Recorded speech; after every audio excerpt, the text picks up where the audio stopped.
Well, Beijing has given a measured response to comments made by the New Zealand Foreign Minister Winston Peters towards a Chinese-born opposition MP.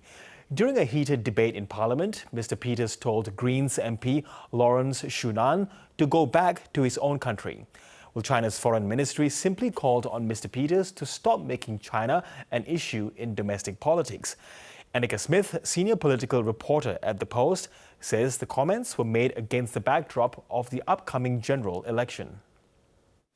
There was a lot of concern initially because it was the Chinese ambassador to New Zealand that had made remarks on X condemning the statements, not explicitly, but basically saying that Mr. Peters' statements say more about him than anyone else.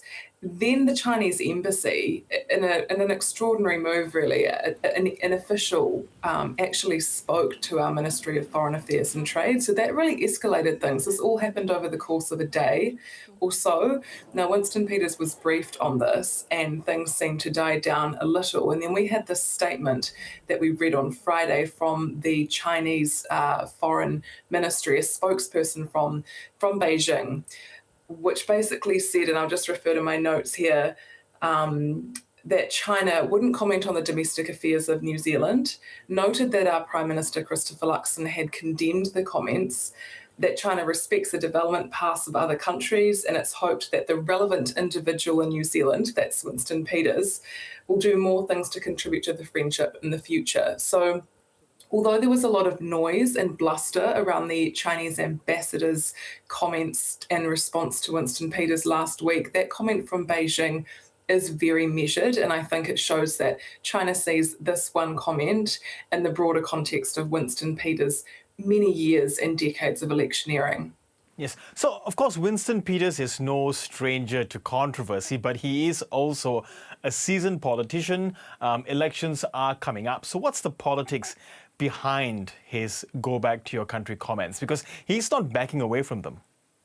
No, he hasn't resigned, and we know that the Prime Minister in New Zealand has spoken to him, but as yet there's been no apology. And make no mistake, Winston Peters is not apologetic about this. This is actually he's in campaign mode. As you mentioned, he's been in many election campaigns throughout his political career. It spans decades and decades here, and this is right out of Winston Peters' playbook, really. He is known for expressing anti-immigrant, anti-migrant sentiment. He uses that to whip up his base.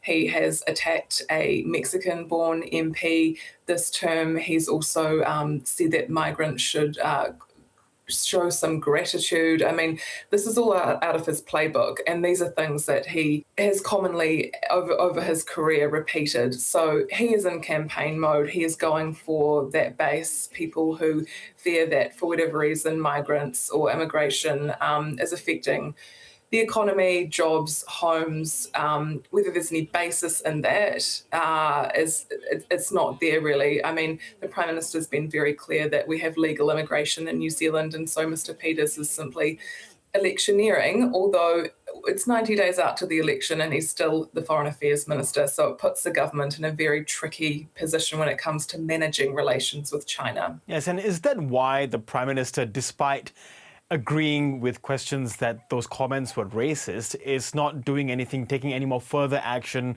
like heeding calls for Winston Peters to be sacked simply because the elections are so close? Yeah, I think there's two things to that. One is that China will be seeing this in the context of Winston Peters' political career. It will know that Winston Peters has singled out ethnic minorities in New Zealand before and attacked them. And so while far from ideal, and as the Prime Minister has said, racist, it will be seen in that broader context. And so in terms of international relations or bilateral relations and it impacting that, it probably won't have any material impact other than some awkward face-to-face meetings. Now, in terms of the election and the Prime Minister not reprimanding Winston Peters or doing anything further than having probably an intense, awkward conversation with him about this, you have to look at the political context, and we're 90 days out from the election.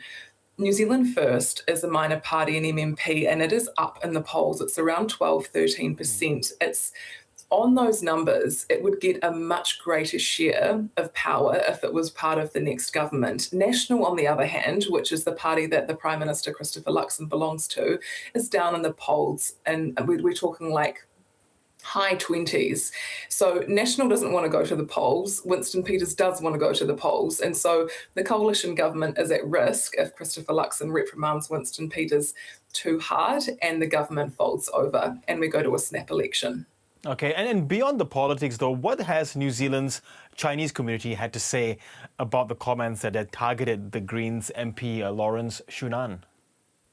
Yeah, I think there's been a sense of real distaste and condemnation and sadness, really. I mean, it's an election year, but we have a Chinese community in New Zealand that has contributed to this country for many, many years, if not decades. And so the comments have been condemned, and I think ministers, MPs, politicians from all corners of Parliament have been very quick to condemn these comments.